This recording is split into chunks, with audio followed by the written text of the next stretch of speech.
King Abdullah বিন Abdul Aziz humanitarian ফাউন্ডেশনের পঞ্চম ভাসমান হাসপাতাল উদ্বোধন করেছে স্বাস্থ্য বিভাগ। দুপুরে চাঁদপুরের হাইমচরে সর্বাধুনিক স্বাস্থ্যসেবা সমৃদ্ধ সর্ববৃহৎ জাহাজটি ফিতা কেটে উদ্বোধন করেন স্বাস্থ্যসেবা সচিব সায়েদুর রহমান ও অধিদপ্তরের মহাপরিচালক অধ্যাপক ডাক্তার আবু জাফর। এমন 5টি হাসপাতাল নদীবেষ্টিত দুর্গম অঞ্চলে 2.5 থেকে 3 মাস অবস্থান করে রোগীদের বিনামূল্যে প্রাথমিক ও সেকেন্ডারি স্বাস্থ্যসেবা নিশ্চিত করে।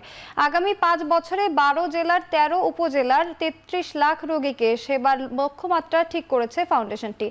হাসপাতালগুলোর তত্ত্বাবধান করেছে সামাজিক উন্নয়ন সংস্থা ফ্রেন্ডশিপ, যেখানে বিনামূল্যে ওষুধ বিতরণ, পরীক্ষা নিরীক্ষার পাশাপাশি চোখের ছানি অপারেশন সহ জরুরি সার্জারি করা হচ্ছে ভাসমান এই হাসপাতালে।